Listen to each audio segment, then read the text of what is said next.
کیونکہ یہاں پہ یہ اہم خبر آ رہی ہے سپریم کورٹ سے ہی. وزیر اعظم عمران خان نے سپریم کورٹ میں روسٹرم پر جواب میں قانون کی حکمرانی پر انہوں نے کہا ہے کہ میں یقین رکھتا ہوں. وزیر اعظم عمران خان نے کہا ہے کہ ملک میں کوئی مقدس گائے نہیں ہے, آپ حکم کریں ہم ایکشن لیں گے. عمران خان کی جانب سے سپریم کورٹ میں یہ کہا گیا ہے, وزیر اعظم عمران خان نے سپریم کورٹ میں روسٹرم پر یہ جواب دیا ہے کہ وہ قانون کی حکمرانی پر یقین رکھتے ہیں اور ملک میں کوئی مقدس گائے نہیں ہے. وزیر اعظم کی جانب سے کہا گیا کہ آپ حکم کریں ہم ایکشن لیں گے. جی بالکل نیلم, اور یہ اب سے کچھ دیر پہلے کے مناظر جب وزیر اعظم عمران خان سپریم کورٹ پہنچے, صحافیوں سے گفتگو انہوں نے مختصر کی ہے, جس کے بعد وہ عدالت چلے گئے. اور اب جیسے کہ تازہ اپڈیٹ سامنے آئی ہے,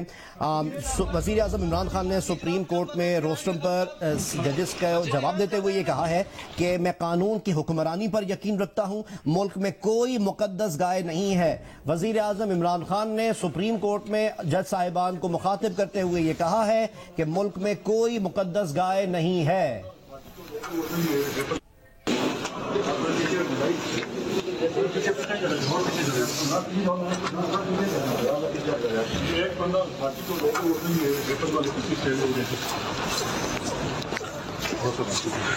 رامجی صاحب کیا جواب دیں گے آج ثانیہ اے پی ایس پہ چیف جسٹس آف پاکستان کو؟ سوال پوچھیں گے سر. آرمی چیف کے خلاف ایف آئی آر کاٹی جائے گی؟ سابق army chief D G I S I کے خلاف مقدمہ درج کرنے کے لیے اقدامات اٹھائیں گے آپ؟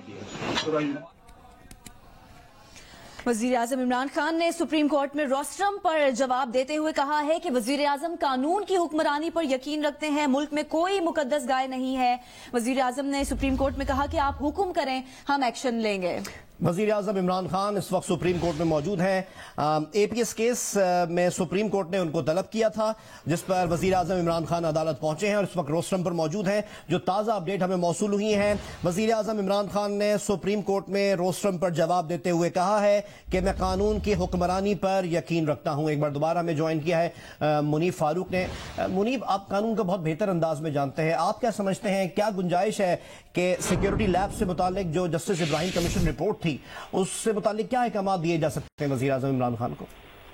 دیکھیے, میں نے جیسے پہلے بھی عرض کیا کہ اگر اٹارنی جنرل یہ بات عدالت میں کہہ رہے ہیں اور وہ ایک ذمہ دار شخصیت ہیں, وہ غلط بیانی نہیں کر سکتے کہ اس رپورٹ کے اندر اس وقت کے آرمی چیف یا D G I S I کے خلاف کوئی ریکمنڈیشن یا کوئی فائنڈنگ نہیں ہے, تو ایسی صورتحال میں عدالت, کیونکہ یہ سو موٹو نوٹس ہے, عدالت نے خود وزیر اعظم کو آج ذاتی حیثیت میں طلب کیا ہے, تو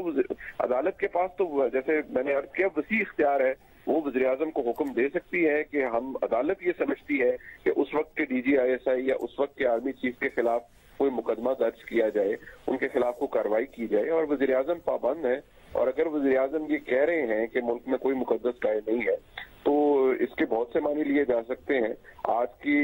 اس سچویشن کے اندر تو وزیر اعظم اپیئرز کے وہ زیادہ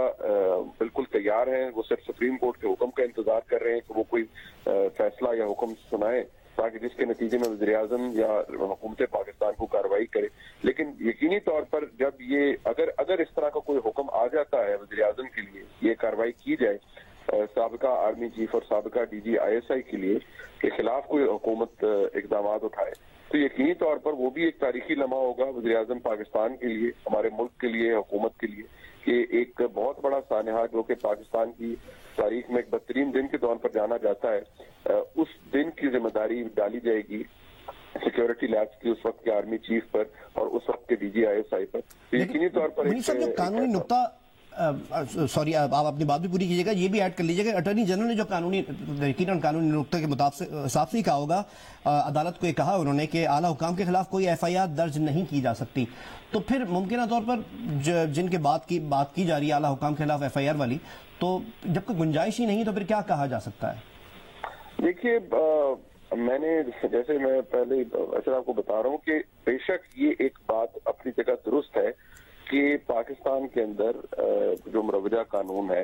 اگر کوئی دہشت گردی کا واقعہ ہوتا ہے, پریکاشنز بھی لی جاتی ہیں, اسیسمنٹ بھی ہوتی ہے, رسک اسیسمنٹ بھی ہوتی ہے, اس کے نتیجے میں پھر بھی کوئی اگر اس طرح کا واقعہ ہو جاتا ہے تو